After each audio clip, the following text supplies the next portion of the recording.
Olá, tudo bem com vocês?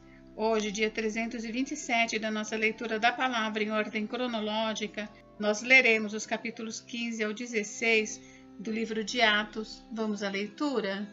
Capítulo 15. A controvérsia sobre a circuncisão de gentios.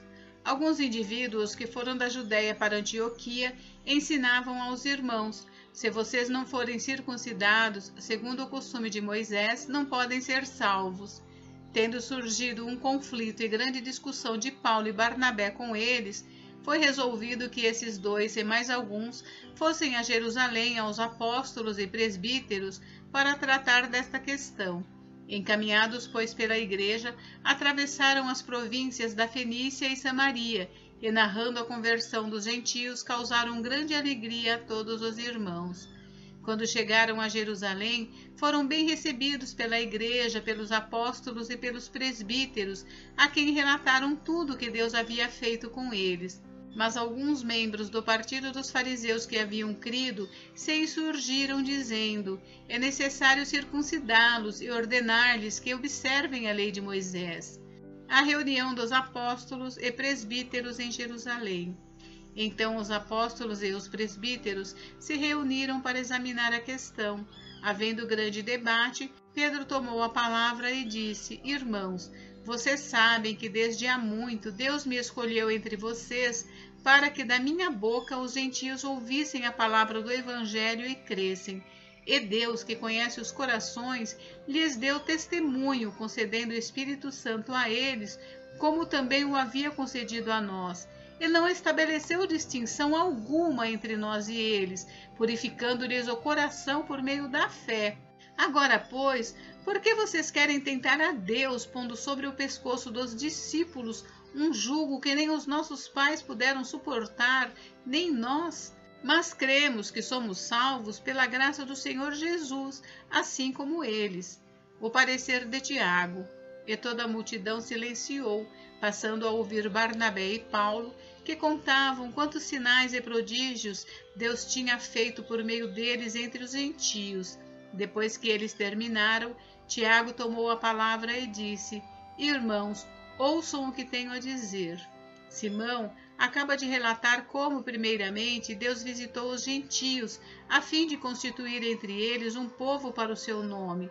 Com isso, concordam as palavras dos profetas, como está escrito: depois disso, voltarei e reedificarei o tabernáculo caído de Davi, reedificarei as suas ruínas e o restaurarei, para que o restante da humanidade busque o Senhor, juntamente com todos os gentios, sobre os quais tem sido invocado o meu nome, diz o Senhor, que faz estas coisas conhecidas desde os tempos antigos. Por isso, julgo que não devemos perturbar aqueles que entre os gentios se convertem a Deus, mas escrever-lhes para que se abstenham das contaminações dos ídolos, bem como da imoralidade sexual, da carne de animais sufocados e do sangue, porque Moisés tem em cada cidade, desde tempos antigos, os que o pregam nas sinagogas, onde é lido todos os sábados. A decisão enviada a Antioquia. Então, pareceu bem aos apóstolos e aos presbíteros, com toda a igreja, eleger alguns homens dentre eles e enviá-los a Antioquia, juntamente com Paulo e Barnabé. Foram eleitos Judas, chamado Barsabás, e Silas, que eram líderes entre os irmãos. Mandaram por eles a seguinte carta: os irmãos, tanto os apóstolos como os presbíteros, aos irmãos gentios em Antioquia, Síria e Cilícia, saudações. Visto sabermos que alguns que saíram do nosso meio, sem nenhuma autorização, perturbaram vocês com palavras, transtornando a mente de vocês, pareceu-nos bem, chegados a pleno acordo, eleger alguns homens e enviá-los a vocês com os nossos amados Barnabé e Paulo, homens que têm arriscado a vida pelo nome de nosso Senhor Jesus Cristo.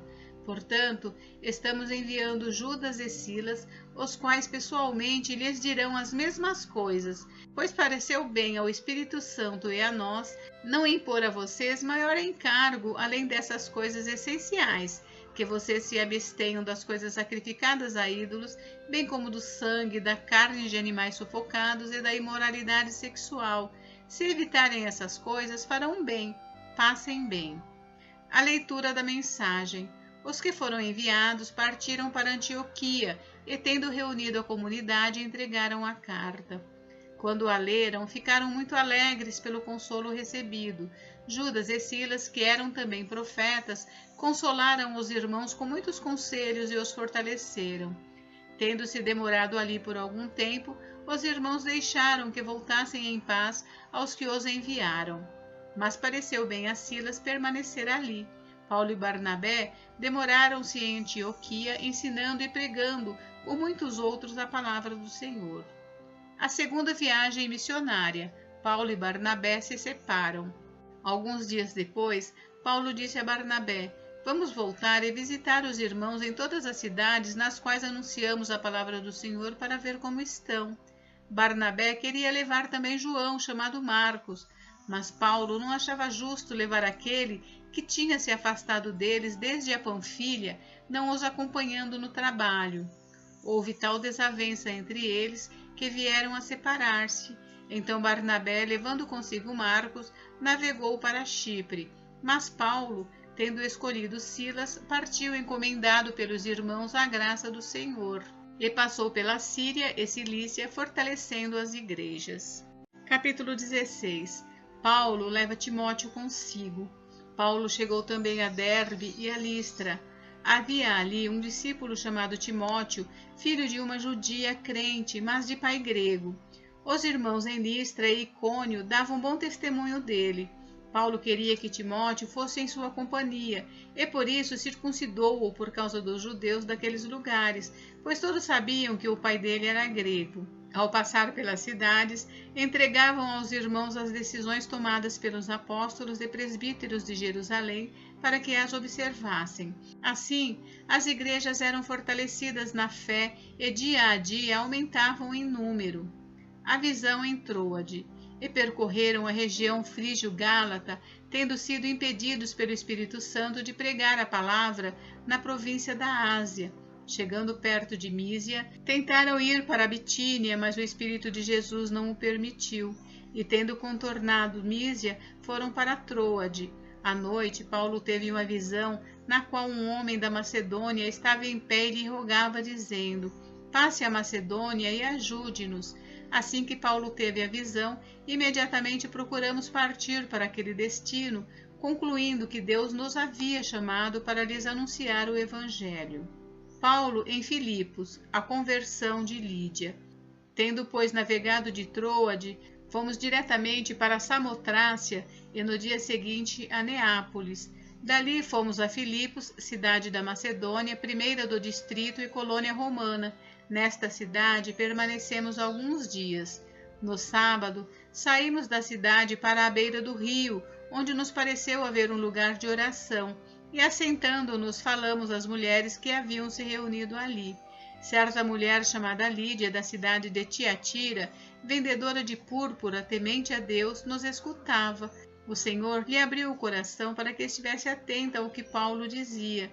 Depois de ser batizada, ela e toda a sua casa nos fez este pedido: "Se julgam que eu sou fiel ao Senhor, venham ficar na minha casa." E nos constrangeu a isso. A cura de uma jovem adivinhadora. Aconteceu que, indo nós para o lugar de oração, veio ao nosso encontro uma jovem possuída de espírito adivinhador, a qual, adivinhando, dava grande lucro aos seus donos. Seguindo a Paulo e a nós, gritava dizendo: "Estes homens são servos do Deus Altíssimo e anunciam a vocês o caminho da salvação." Isto se repetiu por muitos dias. Então Paulo, já indignado, voltando-se, disse ao Espírito: "Em nome de Jesus Cristo, eu ordeno que você saia dela." E na mesma hora o Espírito saiu. Paulo e Silas são açoitados e presos. Quando os donos da jovem viram que se havia desfeito a esperança do lucro, agarraram Paulo e Silas e os arrastaram para a praça, à presença das autoridades. E, levando-os aos magistrados, disseram: "Estes homens, sendo judeus, perturbam a nossa cidade, propagando costumes que não podemos aceitar nem praticar, porque somos romanos." Então a multidão se levantou unida contra eles, e os magistrados, rasgando-lhes as roupas, mandaram açoitá-los com varas. e depois de lhes darem muitos açoites, os lançaram na prisão, ordenando ao carcereiro e aos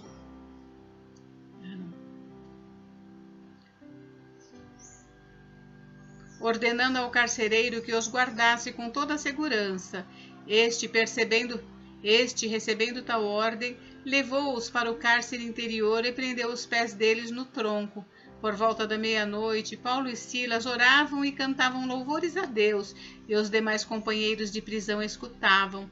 De repente, sobreveio tamanho terremoto que sacudiu os alicerces da prisão. Todas as portas se abriram e as correntes de todos os presos se soltaram. A conversão do carcereiro.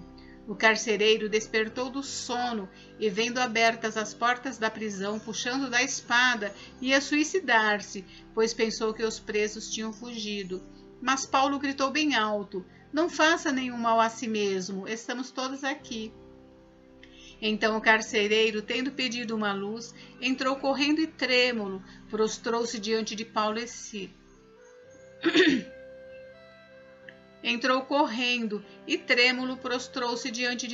Silas.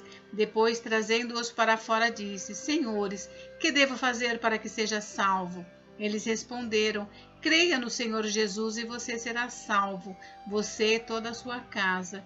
E pregaram a palavra de Deus ao carcereiro e a todos os que faziam parte da casa dele. Naquela mesma hora da noite, cuidando deles, lavou-lhes as feridas dos açoites. Logo a seguir, ele e todos os membros da casa dele foram batizados. Então, levando-os para sua própria casa, deu-lhes de comer e, com todos os seus, manifestava grande alegria por ter crido em Deus. Paulo e Silas livres da prisão. Quando amanheceu, os magistrados enviaram oficiais de justiça com a seguinte ordem para o carcereiro: "Ponha aqueles homens em liberdade." Então o carcereiro comunicou isso a Paulo, dizendo: "Os magistrados ordenaram que vocês fossem postos em liberdade. Portanto, vocês podem sair. Vão em paz." Paulo, porém, lhes disse: "Sem ter havido processo formal contra nós, nos açoitaram publicamente e nos jogaram na cadeia. Sendo nós cidadãos romanos, querem agora nos mandar embora sem maior alarde? Nada disso. Pelo contrário, que eles venham e pessoalmente nos ponham em liberdade." Os oficiais de justiça comunicaram isso aos magistrados. Quando estes souberam que Paulo e Silas eram cidadãos romanos, ficaram com medo. Então foram até eles e lhes pediram desculpas e, relaxando-lhes a prisão, pediram que se retirassem da cidade. Tendo saído da prisão, Paulo e Silas dirigiram-se para a casa de Lídia e, vendo os irmãos, os animaram. Depois partiram. Gente, encerramos por hoje, mas amanhã tem mais. Fiquem com Deus, Deus abençoe vocês. Até amanhã.